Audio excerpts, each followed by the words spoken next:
I matched this book. You do. That's so cute. Oh my God. I love this cover. Yes. Like, it's my favorite thing. Because you can do upside down. Uh-huh. You can do Right this side way. up. Ooh, yeah. Hello, hello, hello. Hello. I'm Britney. I'm Brad. And we are Audio Show. Everyone, give us a round of applause. No? Okay. Only yes? Oh my gosh. So this book was one of the winners of 2020 for us. This book almost saved 2020. Almost. Not quite, but almost. So it is The Two Lives of Lydia Bird by Josie Silver. I'm tearing up already, just like thinking about it. And we love this cover, okay? Yes. Because look, there is Freddie, and there's Lydia. Dear Freddie. But there's Lydia. Oh my God. Where did Freddie go? Oh my God, I'm like seriously tearing up. Like, what the hell is wrong with me? It's such a good book. So we listened to the audiobook for this, and obviously I had to spend my money for a BOTM. Obviously. But we did do the audiobook through Overdrive. So support your local library. Yes. And tell them who the narrator is. Oh, okay. The narrator is Olivia Vinal, and the length of this book is 11 hours and 51 minutes. It felt so fast. It went so quick. It is definitely a book that you just will not even realize is almost over until it's almost over. I think that's the best thing about 2020 with us and books right now. Is that it's almost over? Yeah. You're right. But 2020 really gave us some wonderful, magical, realistic romances. Yes. Like How to Save a Life and now The Two Lives of Lydia Bird. Like two wonderful depictions of magical realism at its best. Amazing. It was fantastic. The Two Lives of Lydia Bird is about Lydia Bird and her fiance Freddie, who tragically dies on the night of Lydia's birthday. And it was right before their wedding too. Yeah, they were like get married. Oh God, it was emotional. So why anyway, why did I listen to this book right before my own wedding? Because you love torture. I love torture. So Lydia is going through a very difficult time. She is mourning the loss of the only person she has ever really loved. They were together through the end of high school till the later 20s.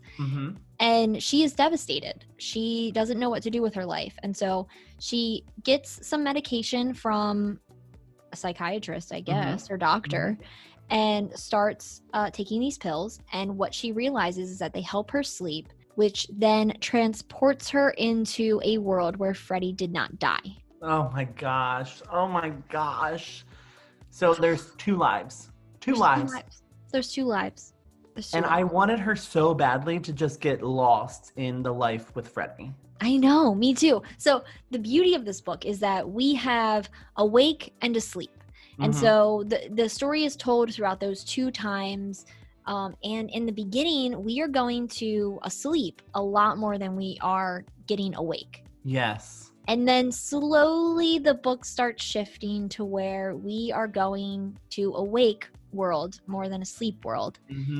And it was a beautiful transition into Lydia being able to cope with her grief in healthy ways and in being present ways. She was never going to get over Freddie's death, but she was able to realize that the Freddie that she knew in her world could be remembered and honored in a way that the Freddie in her sleep world was not being honored and remembered.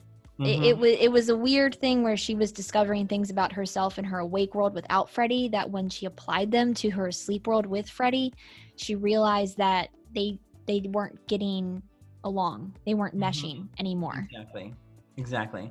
And I think that's the beauty of this book, is that you are seeing her evolve into this different person and how that grief has caused that evolution from her. And you wonder, you're like, will she ever find love again? And, there's times where you're like, no, I don't want her to love anybody else. But then also there are times where I'm like, girl, you got to move on. You got to get it together. You got to move on. It's been a year. Like, come on now. Not like move on so quickly, but like you have to start finding yourself. And I think that's the best thing about this book is that she found herself, and then that allowed her to improve other relationships in her life. Yes. Yeah. And it was just really emotional and perfect. And oh my God, I don't think I've ever cried so much at a book. Like, I was sobbing. Shawn came over and had to like give me a hug because he saw that I was crying so hard. Like, every time she woke up, I was like, no, go back to sleep. I cried myself into a headache. Yeah. Like, this was a book. Usually, like, we can do an audio book in like a day or two. We get them done very quickly. We can listen to them like pretty much nonstop, especially during quarantine when like you're working from home and stuff like that too. But this book was a book that I had to listen to in chunks, and it took me about a week to finish it because I needed to listen to 2 hours here and 2 hours there. I could not sit through and cry the entire day. Exactly. It was too much. And another thing that I was thinking when I was reading this is that the author, Josie Silver, literally put everything she had into this book. Like, she left her soul for us to read. Yeah. That is how powerful this book is. Yeah. And Olivia did a fantastic job with the narration. Oh my God, the emotions. There was just, when she did Freddie, when she did Jonah, the best friend of Freddie, who also was going through a loss, and then she had Elle, the sister. I need to go back to Jonah in just a second. But then she had Lydia, and Lydia was a character that I loved at certain times, rooted for all the time, and also got frustrated with too. But it was like, you knew you could get frustrated with her because you knew that she was a real person in a way. Yes. But Jonah. But Jonah. So the cool thing about this book is that we also have grief from many different angles. We have Lydia, who we get first person inside grief, and we hear everything that's going on. And then we have Jonah, who is just an outside character that in the beginning doesn't really come around Lydia anymore because he blames himself for the accident that ended up killing Freddie. He felt a lot of guilt from that. So we see grief from an outsider's perspective, and then we also have it on the inside too. Yes. And so it's so interesting how Lydia just assumes that the grief that she is just seeing with Jonah is just surface level. There's nothing really there. He's not really grieving. But then we get Jonah coming around, and we understand his heartbreak too in like a different way.